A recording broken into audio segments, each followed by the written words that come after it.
Welcome. This is Ed Mills. I'm with the Colorado Broadband office, and we are pleased to welcome you again to another Lunch and Learn. Today's Lunch and Learn series is featuring the Front Range GigaPoP, or Frgp, and Bi-State Optical Network, BiSON. The monthly Lunch and Learn webinar are designed actually to give us ideas about technologies and synergies that are moving across our state for connectivity and all things broadband. Today we're going to learn about the Front Range GigaPoP, and that is the Frgp, a network serving Colorado, Wyoming, and soon parts of New Mexico. Closely tied to the Frgp is the Bi-State Optical Network, BiSON, which provides the underlying infrastructure to deliver affordable high-speed connectivity to Frgp participants. Recent initiative to expand BiSON to Colorado's western slope, BiSON-West, will be discussed, including potential for the Frgp to partner and collaborate with other state broadband activities seeking to provide high-quality, affordable networking access to unserved communities. We always want to remind you as we start that the Colorado Broadband office is here to serve you in all things broadband. We have our website up here for you to see. And just understand that if you have any questions, there are places where you can go in, ask questions, and you can find a lot of stuff. You can always find our Lunch and Learn series, today's session, for example, in doing just a quick search on Lunch and Learn. And we will also have a recording of this session with the slide deck or anything that our presenters give to us today. So without further ado, I'm going to go ahead and hand this over to Marla. And Marla, if you want to go ahead and take control of the screen, you and your team can go ahead and get started. And thank you for joining us today. Thanks, Ed, and thanks for inviting us. So I'm going to get this set up, and that's not a good thing to have happening. Sorry about that. And we just figured out how to get rid of this. Oh, sorry. I'm not doing very well so far. I'm going to get rid of my floating thing. So I'm Marla Meal, and I am going to present with Scott Bailey. I also have Scott Colburn, who's one of the Front Range GigaPoP engineers, and Fabian Guerrero, who's one of our Front Range GigaPoP engineers on here as well. We'll get through this fairly quickly, and then we'll have time for questions at the end. So if you want to hold your questions, hopefully we'll address most of them, but we'd love to have a discussion at the end of this session. So starting in, and I'm hitting screen forward and I'm not going forward. So let's try something else here. All right. So this is our webpage, the frgp.net. We did just update our webpage after we got a very nice article written about BiSON-West, but they said we had an antiquated webpage. So we just took some time to make it a little bit more modern. We are a consortium of research, education, and not-for-profit organizations. We collaborate on networking services in Colorado, Wyoming, and New Mexico. I actually work for the University Corporation for Atmospheric Research, UCAR, which is in Boulder, Colorado. And UCAR provides the management, engineering, and network operations center for the Front Range GigaPoP. UCAR is a not-for-profit corporation. We're largely funded by the National Science Foundation. UCAR actually operates NCAR, which many of you may have heard of, the National Center for Atmospheric Research, under a cooperative agreement with the National Science Foundation. And UCAR and NCAR have been in operation for over 60 years, so they're a long-time organization. We have been running the Front Range GigaPoP for over 20 years, and it's been a very successful operation. The Front Range GigaPoP is self-funded. It works under a cost recovery model. The participants all pay in monthly. We invoice everyone monthly. It is really totally based on costs. So if new participants join, the cost goes down. If somebody buys more bandwidth from us, the costs go down for other participants. If somebody leaves, the cost could go up. If we get new services or buy new equipment, then there's cost changes. So it's very much not like a carrier-based service where you get a fixed monthly invoice. It's really based on what we all share as a consortium. Our main purpose, our goal is to serve the demanding needs of research and education. And so for many, many years, it's been noticed that research and education need different things than in the commercial networks and home users and commercial users. And really that's been driven for over 30 years to notice that as networking has really come into fruition since the mid 80s. And so the National Science Foundation built NSFNet actually 35 years ago. They just celebrated their 35th anniversary last fall. And it really has evolved into what we see today. And I do like to give NSF credit for having a tremendous amount of vision to put that in place 35 years ago. And the FRGP has been involved, and UCAR has been involved really from the beginning. Early on, maybe some of you may have been involved in WestNet. That was the kind of the regional network that connected to the NSFNet that involved Colorado, Wyoming, Utah, Arizona, and New Mexico. And CSU, Scott's from CSU originally, was very heavily involved in managing and running that. And then as we evolved into what we have today, the FRGP kind of grew out of that whole infrastructure. So the Front Range GigaPoP is one of many research and education networks in the US. There are really RENs in every state. Some states have more than one. Pennsylvania has many. And so they've proved to be a very successful structure. So this is just to take you back in time to 86. This was the original NSFNet. It really largely connected the main supercomputing centers, which NSF was funding at that time. NCAR does have a supercomputer. And we all affectionately refer to the fuzzball nodes. Those were the original bridges that were really built in order to provide the early networking. And then in 91, and I will note that was a 56 kilobit per second network that was considered fast. In 91, they went to a T1 network, 1.544 megabits per second. And you can see some growth on the broadband wide area side, where more primary locations for aggregation were forming. And what's not overlaid on top of here is those regional networks that were there in place. At that time, California had SurfNet, and I think Texas had Sesquinet. And at that time, we had WestNet. NiserNet was in New York. So there were similar aggregation points at that point. And then NSF decided that the commercial sector was ready to take over. And so they stepped out of the business of running networking, and there was a gap, and it was a pretty noticeable gap. There wasn't research and education networking at that time. And so a number of universities got together. Actually, I think they got together in Colorado and decided to form Internet 2. And Internet 2 is still in existence. They're a not-for-profit corporation, and they provide the backbone national research network for the United States. And this is the very first Abilene network that was put in place.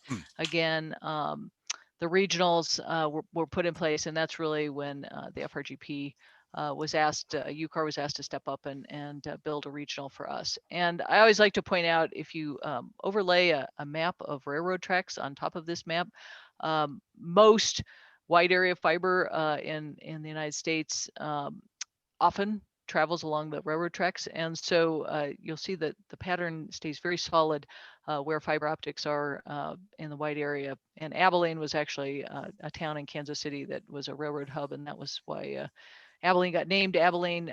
They realized that was not a good name for a network, and it soon became Internet 2, but that was the network was built there. And this is what we look like today. So you'll notice that red line in the background looks a lot like the previous line. The northern tier has always struggled quite a bit, and so there has been a lot of work to try and get some wide area fiber up in the northern tier between Seattle and Minnesota.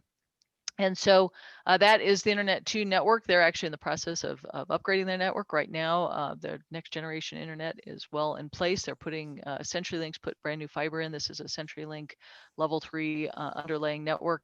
And so they're using the brand new fiber to build the next generation. They're going to be using Sienna optics, and then they're using Cisco routers and switches. So that's in the process of being built right now. And then you can see the regionals underlaying on the bottom of that. So Arizona's Sun Corridor, Utah has a very prolific network, Utah Education and Telehealth Network. And on top of that, you can see there's a little orange. I'm not sure if you can see my pointer, WRN. That's the Western Regional Network. That's a consortium we work with that includes New Mexico and Colorado and California and Hawaii and Washington and all of the entities that sit behind them. So you'll kind of see these long hops. Those are regionals putting connections in between themselves, either using existing underlying fiber or their own fiber to do broader research and education network connectivity between the regionals. So we've come a long way. This is a very fast network. The underlying fiber optic network, and I should know this, will be able to support 100 gigs and 400 gigs, but can support many of those lambdas coming across that fiber. So we can all build a lot of stuff on top of that Internet 2 infrastructure, as can we on top of our infrastructure. So the Front Range GigaPoP primary participants, the main entities who pay into us are largely colleges and universities. We have all of the major universities in Colorado and Wyoming. And a number of the research organizations. Again, I think most of the large research organizations are part of the Front Range GigaPoP. So NCAR, NOAA, NREL, which is the National Research and National Renewable Energy Lab, and NEON, which is the National Ecological and Observational Network.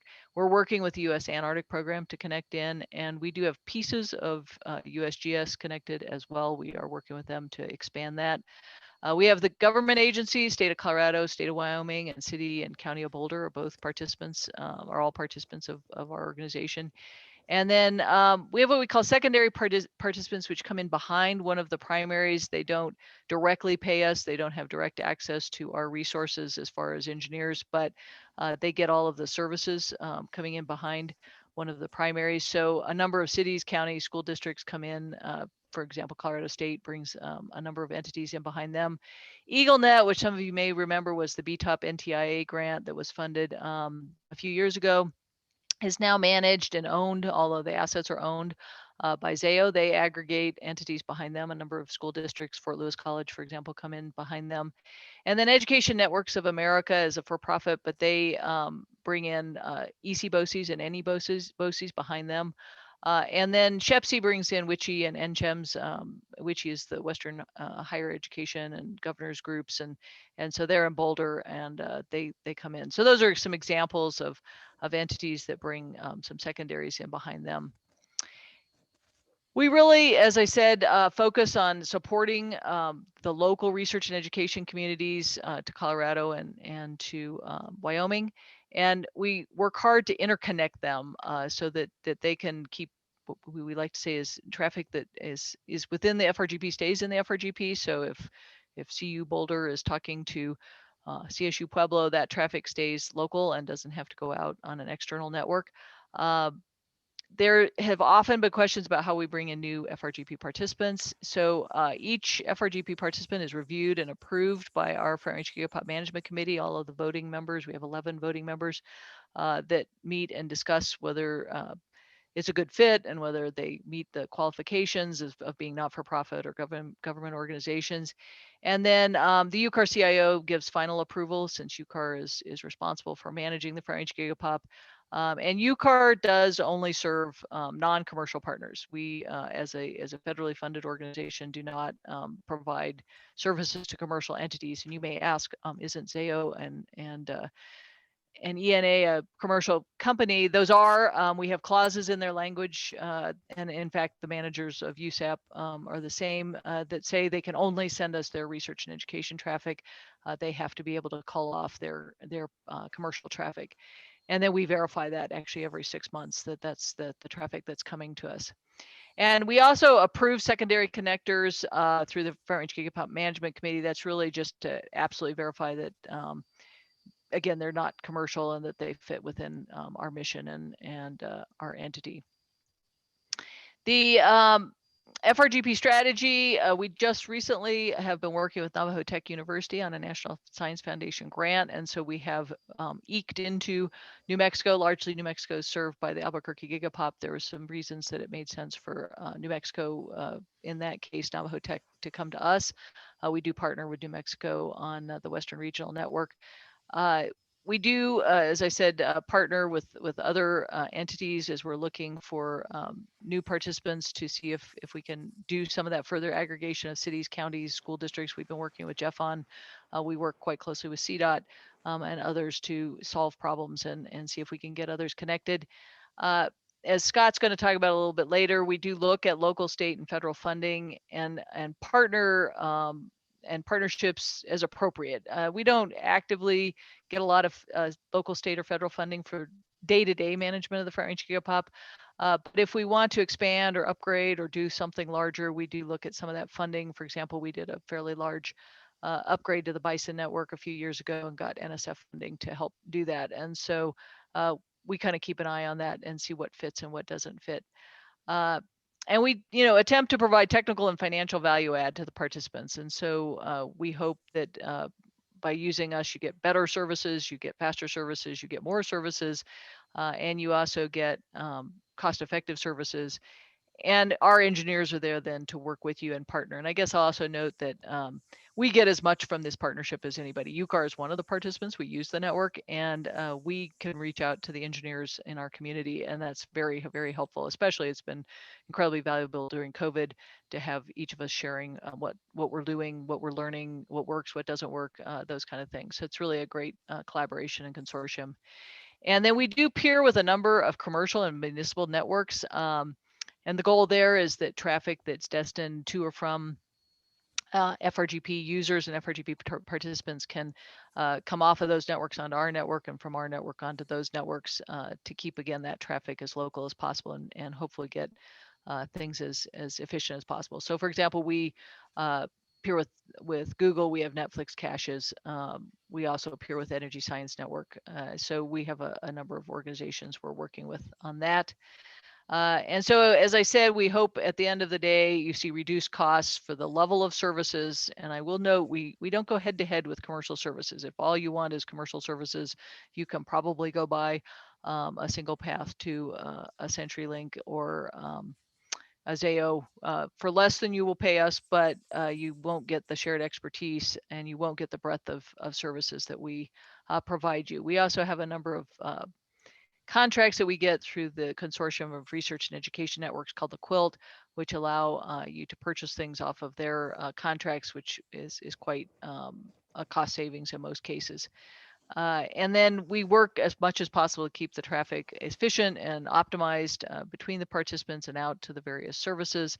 As I said, we do have direct connectivity to Google. We have direct connectivity to Energy Science Networks, and Internet 2 is the big thing. You by joining in with us, you get access to the National Research and Education Network.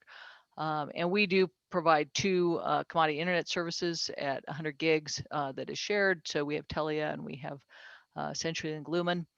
And then, together we generally can negotiate pretty good pricing on purchasing of our own. But then again, we use other contracts from I2 and Quilt that we can benefit from. So there's some confusion. So the Bi-State Optical Network is really one of the FRGP services. It's our underlying fiber optic network that's utilized by some of the FRGP participants. Not everybody on the FRGP is on BiSON. It's whether it geographically is near you, and we can easily get you connected in with fiber optic that we have. So it's a redundant and resilient fiber infrastructure as much as possible. We use primarily leased fiber assets. We have a combination of CDOT. We have some Lumen fiber. We have Power Authority fiber. There is some owned fiber from the universities. So it's a combination. We have, again, clauses in our agreements that say that if for some reason one of the entities that leaves that actually has control of that fiber, that we have first right of refusal to get that fiber back. And then our network supports 40 waves at 100 to 400 gigs each. So for example, UCAR has multiple 100 gig paths in, NOAA has multiple 100 gig paths in, CSU has a lot of 100 gig paths in. So it's a powerful network. We're actually in the process of upgrading our hardware right now. And we again think it provides a very reliable and affordable connectivity to get to the FRGP.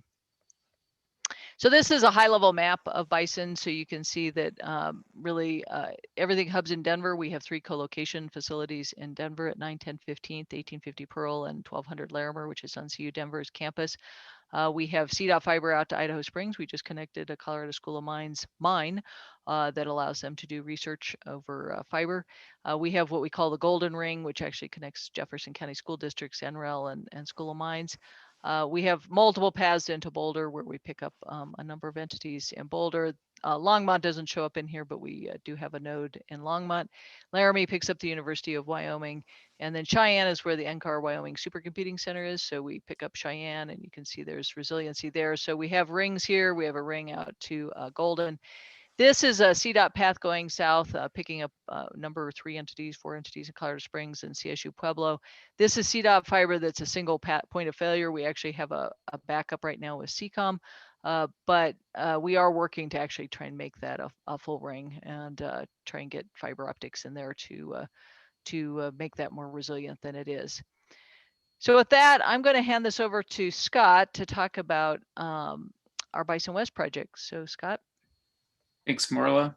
So as you just saw, to date, BiSON and the FRGP activities have primarily focused on the Front Range, with the exception of that little spur that goes from Golden up to Idaho Springs. And while there's been mutual interest over time in connecting the Western Slope schools to the FRGP, it's been troublesome in that the cost of those circuits has been very high. And in some cases, like Gunnison, there's only been a single communication path into that community. So it's been problematic. Over the past several years, the National Science Foundation has provided funding for campus cyber infrastructure projects. And in 2018, they expanded that to allow RENs like the FRGP to offer projects that would connect smaller institutions, perhaps underserved schools, back, given the experience that Marla and her team have running FRGP and BiSON. We submitted a proposal to establish redundant fiber connections to schools such as Fort Lewis College, Western Colorado University, Colorado Mesa, and Colorado College, under the premise that the continental divide should not and need not equate to a digital divide, and that we could leverage existing partnerships with CDOT and commercial carriers to provide the connectivity needed to make that happen. The reviews came back pretty positive, although some found the scope and the time frame to be pretty ambitious, and others felt that the proposal lacked the compelling science and education drivers that the NSF likes to see in those proposals. Instead, we were awarded a planning grant to further explore implementation options and develop a detailed plan. And during that time, we've learned a lot about existing networking initiatives and activities, people like Region 10 and Project Thor. The next slide shows the existing BiSON footprint that you just saw in purple in the center part of the state. Project Thor is shown in blue in the northwest quadrant. Below that, Region 10's primary circuits appear as the dark red. And the dots in the southwest quadrant of the state represent community networking activities developed by the Southwest COG. The yellow lines represent potential circuits that we could use to tie all this together, as well as to bring the aggregated traffic back to the FRGP in Denver. Next slide, please, Marla. So our plan going forward is to resubmit a new proposal in the fall that shifts the focus from establishing new fiber where it hadn't existed before to partnering with Region 10, Project Thor, Southwest COG, to tie existing infrastructure together and to aggregate that traffic and bring it back to Denver. So it's a much different focus. We also recognize that the benefits of FRGP connectivity in these communities extends well beyond the science and education pieces, which is the sole focus of the NSF. So we're looking at other funding opportunities as well, such as state and federal programs, industry partners, private donors, and so on. And we remain quite interested in exploring mutually beneficial opportunities to bring the benefits of FRGP connectivity to the Western Slope, especially as it pertains to establishing aggregation points that could serve community networks and provide a means of separating out the for-profit traffic from the non-profit traffic. As Marla mentioned, the FRGP cannot provide services to commercial entities. And we've had some really promising conversations with Region 10 and Project Thor to date. And we're excited about what we might be able to do together going forward. We think that there could be additional opportunities as well. And we're excited about the possibility of speaking with some of you folks on the call today about some of that and how, if it might be consistent, for example, with some of the governor's broadband initiatives. So we appreciate the opportunity to share with you some about the FRGP and BiSON and our vision for providing enhanced connectivity to the Western Slope under the auspices of the BiSON-West project. And Marla, unless you have anything you'd like to add about BiSON-West, I think we can open it up at this point to questions and discussion. Thanks, Scott. I guess I will just add, as Scott noted, that we plan to submit a follow-on grant in the fall, and just a plug for the National Science Foundation, and Ed, we could certainly provide this link to you, but the National Science Foundation, I think, is on their 5th or 6th year of what they call the CC STAR program, which is really cyber infrastructure. And it started as kind of a small program to allow universities to build sort of what we call a research science DMZ, a separate research network to really separate traffic from their student dorm traffic, those kind of things, and put firewalls in, put measurement devices in. And now it's expanded out quite a lot to include a section where we can submit as a regional to bring multiple entities behind us, which is what BiSON-West is. But the campus piece still exists. And there are other components of that. We actually used 1 year, they had an instrument connection, and we, Fabian and I and Scott Colburn, partnered with the University of Hawaii to submit a grant to put networking up on Mauna Loa in Hawaii to connect actually a combination of instruments. UCAR, NCAR have a solar observatory up there, and the CO2 monitoring location is up there, as well as a telescope for University of Hawaii. So that has proved to be a really great collaboration consortium. So I'd encourage you to certainly take a look at the NSF CC STAR, and if there's questions, we can help, but there's potential there for others to submit grants as well. It doesn't just have to be us. And the way they've done it this year for the first time is you can submit on March 1st, or you can submit in the fall. And due to some delays on the builds we're looking at on that yellow chart that Scott just noted, both the Cottonwood Pass build and the CDOT I-70 build are delayed. So we're thinking we're going to submit in the fall. So with that, we're happy to open this up to questions. So I will stop sharing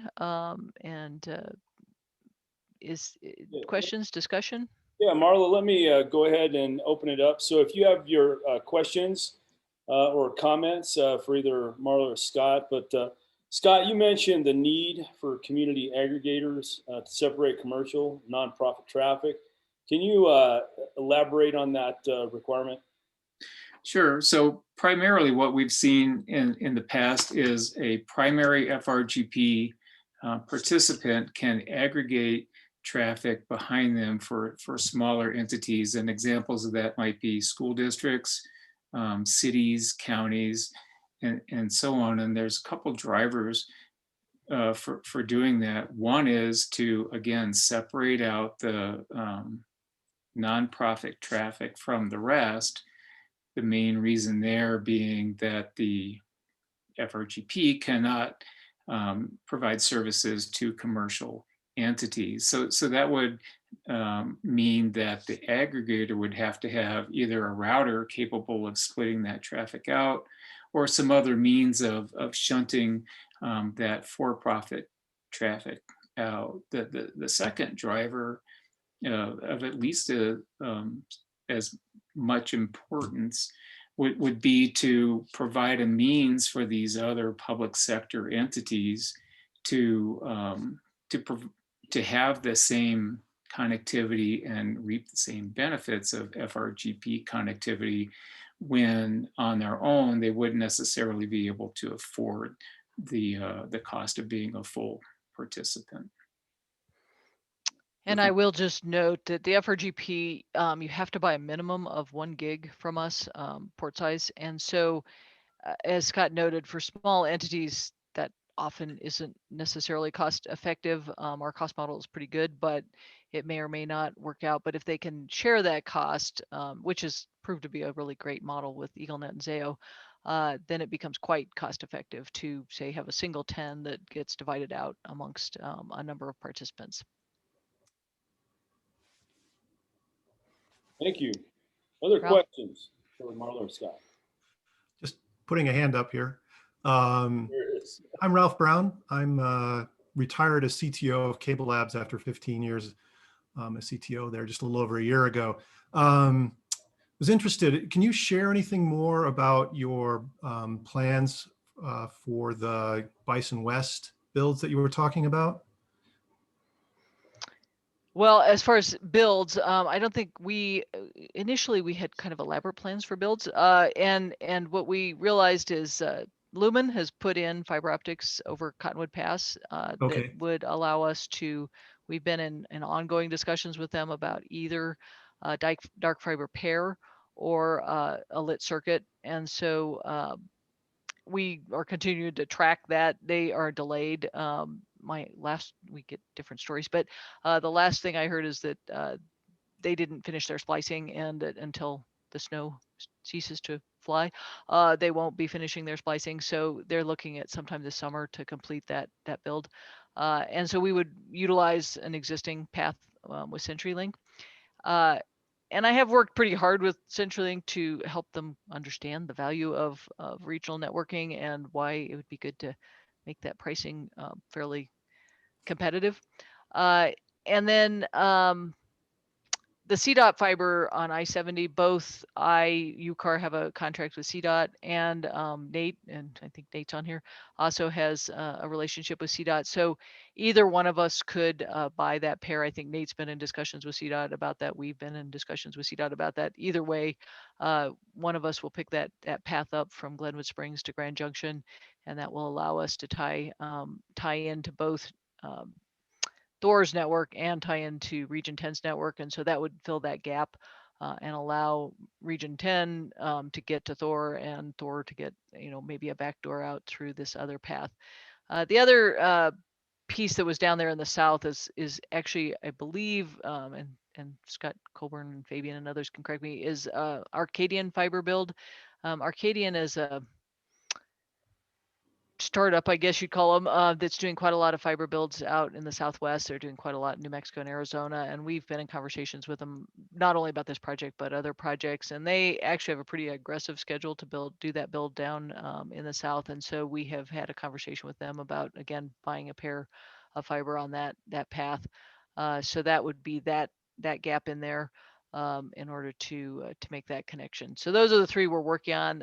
The other piece of fiber that maybe the state of Colorado can help with somewhat is there's also WAPA fiber, Western Area Power Authority fiber, hanging on cables, towers that goes across the western slope, and it's really a great path. And they have a lot of fiber, and we've sat in meetings. I've sat in meetings. I think Nate sat in meetings. Virgil and Diane and other people, Michelle, have sat in meetings. They did a feasibility plan of being able to sell that fiber to, somebody other than the power companies. And while they could do it, they're pretty hesitant to do it for various security reasons and support reasons and cost reasons and, but it's very similar to the CDOT model, where CDOT has really opened up a lot of their fiber that's been incredibly valuable to all of us to be able to use that. And so we would actually really love if WAPA, because even if we get the CenturyLink fiber over Cottonwood Pass, it would actually be great to also have a pair on that WAPA path, because it would be diverse. It would be a different path, and it would really provide some powerful networking, because then we'd have 3 fiber paths going over the divide that are really powerful paths. And so, WAPA, as I read the feasibility report, and again, Nate may be able to comment on this more, they didn't seem to have a fixed timeline when they were going to sort of take a next step to maybe do a pilot. We've suggested maybe we could be a pilot entity that would see how it works and see how you build into it. It's not without problems, right? Because they have to perfect some easements if they open up that fiber to more than just the utility, the electrical utility. And you would have to have ways to actually splice into the fiber, which means they have to have access points, and potentially we would have to have repeaters, that means, or amplifiers that would need to be housed somewhere. So I'm not saying it's with zero work that would have to go into it, but I think it can be done with both federal and state encouragement to do that. Start opening up some of this fiber that exists to make it easier to get to these underserved areas. Thank you.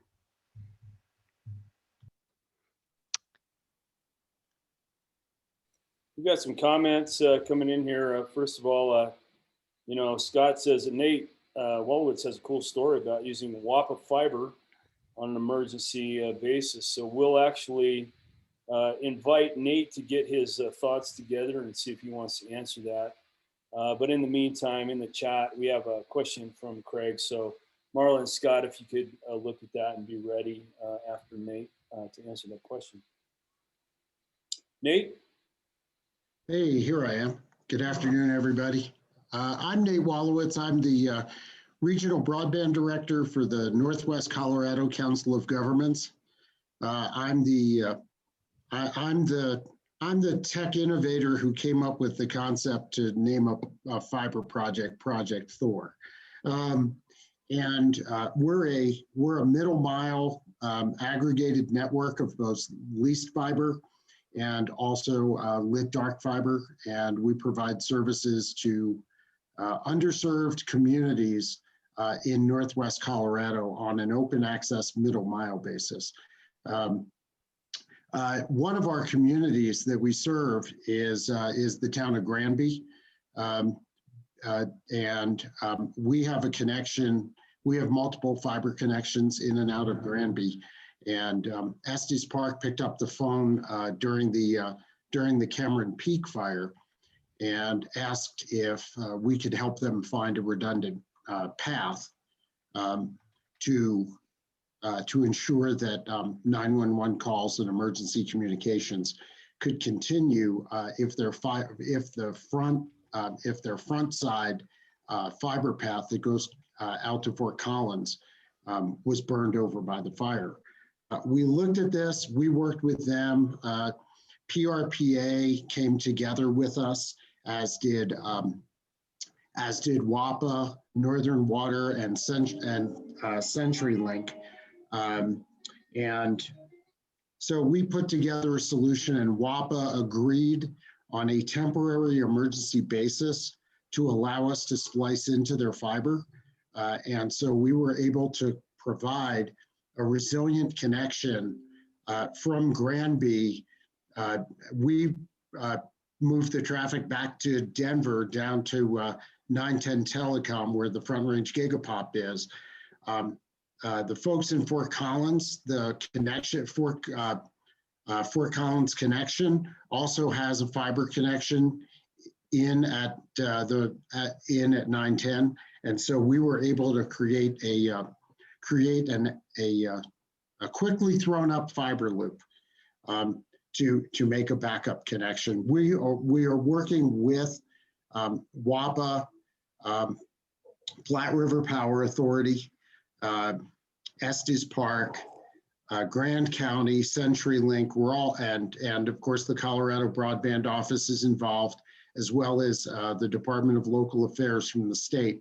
And we're all working together to get approval sometime in the future.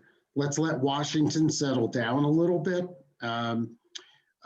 so that WAPA and the Department of Energy can come to an understanding and authorization for WAPA to utilize their fiber for commercial use.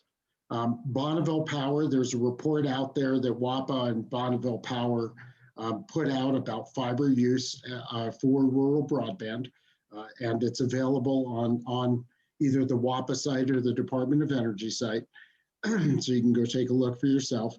But of course, then the challenge is once we get the agreement, we have to figure out, do the engineering on the paths, and before we ever touch any of the fiber, as Marla alluded to, we have to perfect the easements because their fiber is federal fiber and it's not locally owned and it's not state-oriented or state-regulated fiber. So Senate Bill 107 doesn't necessarily give us a blanket blessing to go and negotiate. We're going to have to work with WAPA and work with property owners. So I hope that provides some color. It was really fun. We threw this whole connection together in one weekend. It was very quick, I recall, and thanks, Nate, for that. And we'll just do a little shameless plug here, so I don't need to do it at the end since Nate's just talked. We will be getting an update from the Northwest COG in our Lunch and Learn in February. And then also, as Marla was talking about, the Arcadian project, the Colorado Broadband Office, since the inception with Tony Neal Graves, when they started to talk about that, we have been a champion of that. And at some point we will come in and we'll talk about that opportunity in Arcadian. We see it as a potential to connect a lot of our communities along the way of 550, which goes up through the Southern Ute Indian tribe, connecting to 160, eventually to 285, and then pulling its way through into Denver. And so Arcadian has been very open to, we knew that we didn't have enough time because, as Marla said, the aggressive schedule. And so we just asked them to, open up at every intersection that could serve a community if they would open up an access point to that. So those are some good things to come. And I'll go ahead and turn it back over to our presenters today. Somebody want to take on this question from Craig? Says, how much asset reuse do you use? CDOT, Northwest COG, etc. And do federal programs like the RDOF offer more opportunities? So I'm not absolutely sure I understand how much asset you mean. If you mean, do we use any of their hardware? We do not. We get dark fiber from them and we light it ourselves. So all of the equipment on that is our ADVA equipment. And in fact, CDOT on certain paths has been quite careful to totally separate so that you don't ever get in their way. And we've had to negotiate quite a bit. They've even tightened down a bit more as to where we can patch, where we can splice. We just actually have been working on a project with Adams 12 school district, and it would have been pretty easy to patch in their node 2, and they're actually concerned about people going into their nodes, and so we actually did a splice outside of that. So we don't actually use a lot of even their we don't do any of their regen, any of their gear. So it's all of our own gear that lights those things. We aren't actually using any of Northwest COG's hardware or infrastructure right now, but we have been in conversations with Nate about the idea of, as I said, Region 10 or the broader kind of Western slope coming in and using their direct infrastructure. They would be a Northwest COG participant. And so they would be using their Sienna hardware and their CDOT gear. Northwest COG, as I understand it, Nate, you do the same thing. You light all your own fiber, so you're not using any of CDOT's hardware. And we've been talking to Nate about being one of those aggregators in Denver. Would part of the grant be to get a couple routers that Northwest COG would operate, land a number of entities from the Western Slope on their routers and switches, pull off the commercial and municipal traffic, and then bring the research and education traffic to the Front Range GigaPoP. And Scott Colburn's actually put a design together for that, of what that would look like and how we would do that. It's actually quite straightforward. Nate already has infrastructure in 9, 10, 15th, which we are in as well. And so physically, it's quite easy to do. It's more just, I think, staffing in order to be able to support that, and the money to get that hardware in place. So I think it could be a tremendous win-win where we could bring a large part of the Western Slope in, on those two paths, two diverse paths, and be able to get them to Internet 2 and to the rest of us quite quickly. And so we're hoping we can work with Nate to do that. So I hope that answers the question. And on RDOF, I don't think any of us, we were exchanging privately, are familiar with that program. That doesn't mean it wouldn't be an opportunity for us. This is one of the things I think we've been challenged with, is just keeping up with all of the programs that are coming out. And as Nate says, it will be interesting to see what comes out of DC as far as the stimulus funds for broadband, and what the FCC looks like. I guess another thing, just off topic, that we're struggling with is some of the restrictions on E-rate, and I see Teresa on here. I'm not sure how familiar you guys are with E-rate, but it does save entities a lot of money on telecommunications, but it does have a lot of restrictions. And one of the things that E-rate doesn't allow is for homework gap traffic to be E-rated. And actually, we're in an interesting situation with Boulder Valley School District, trying to carry some of their homework gap traffic that they can't carry because it's E-rated. They're E-rated, we aren't. And so it would be really nice, and they had put a request into the FCC before the previous administration went in, and it just got frozen. Microsoft also put a request in to open up E-rate to allow homework gap traffic to be E-rated.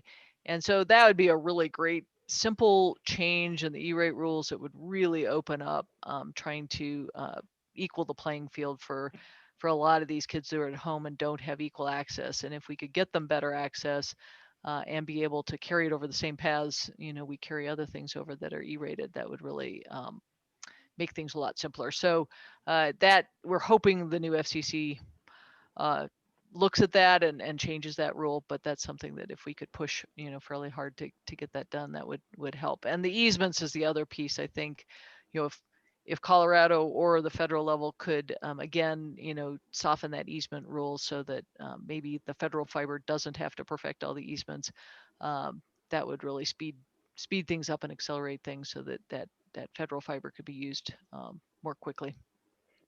Marla, this is Teresa. Thanks for bringing up those programs and the challenges you're facing with E-rate. And there's a hard push on right now to extend that connectivity. I think the Shelby, John Windhausen's group just filed a petition, I think today even, reiterating how, and that's bringing all the hospitals, the libraries, the schools all together, bringing, Shelby's might to that petition to the FCC to extend connectivity to the home, because that's where our students have classrooms now, right?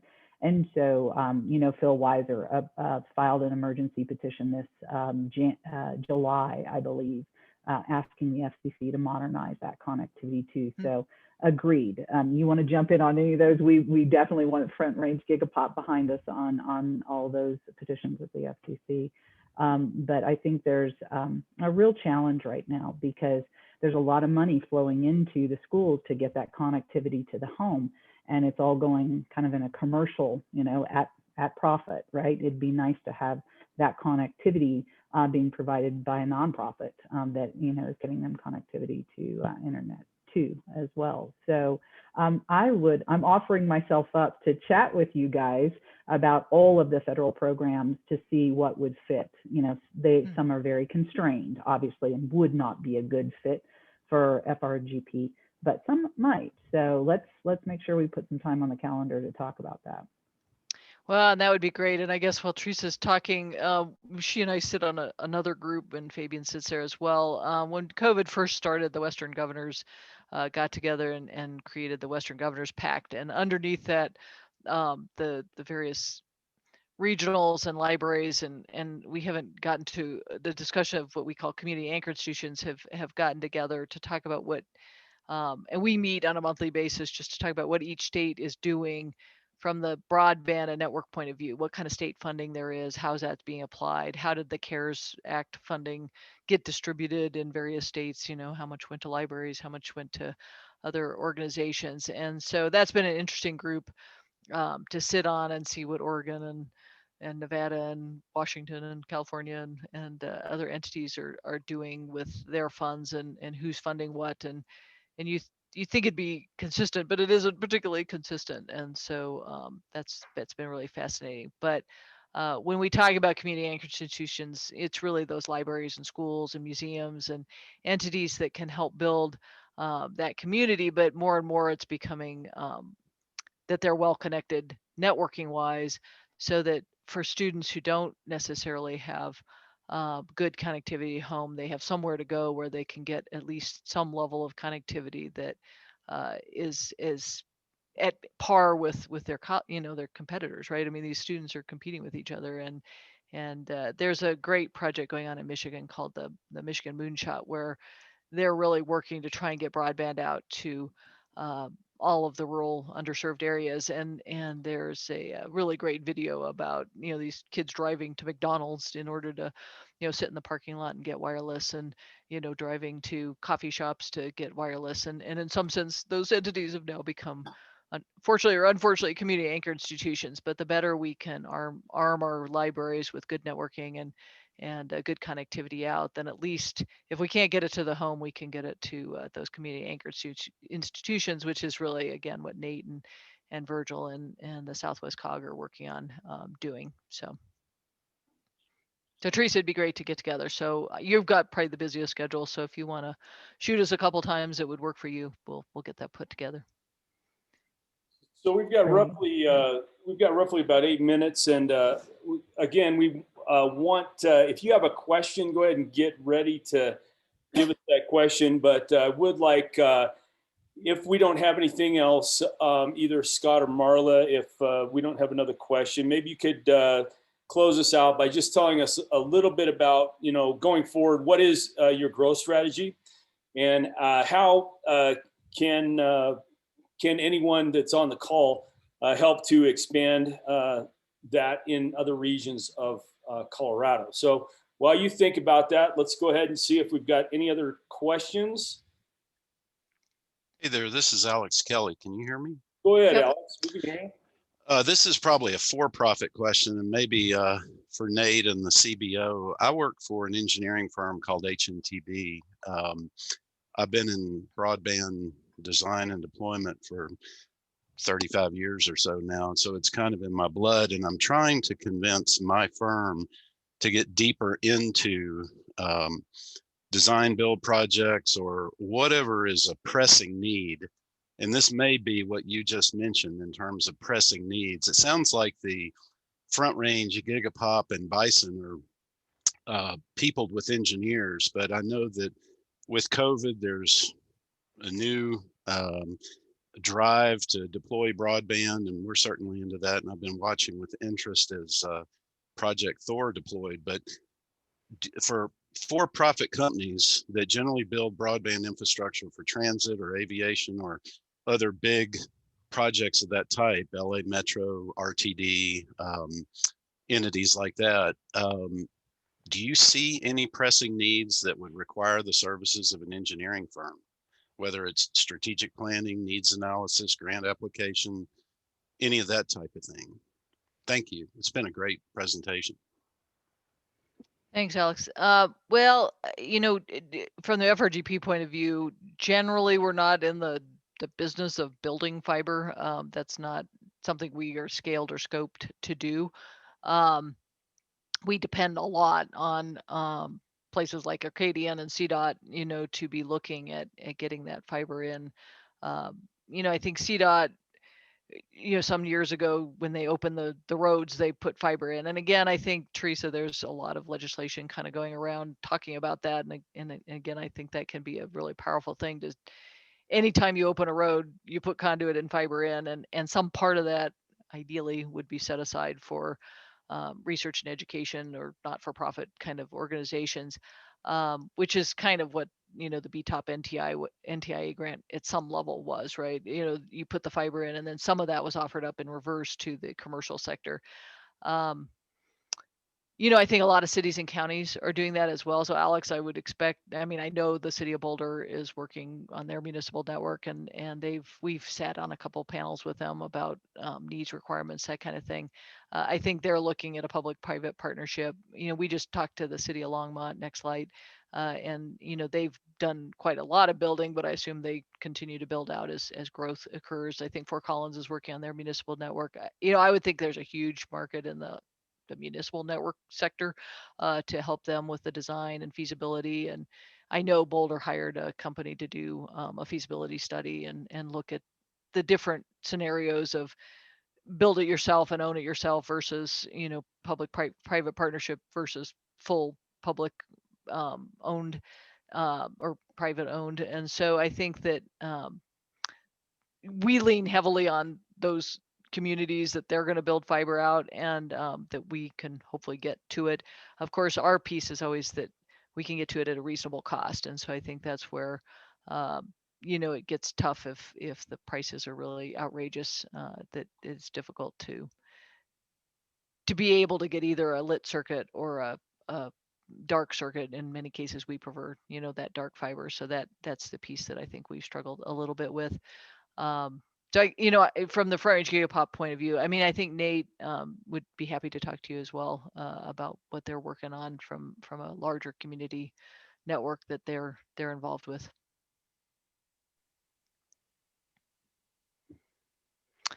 Any other questions? We probably have time for maybe one more question before our time comes to an end. And I think you asked our growth strategy. So I will note that the Frgp is a pretty down and dirty organization.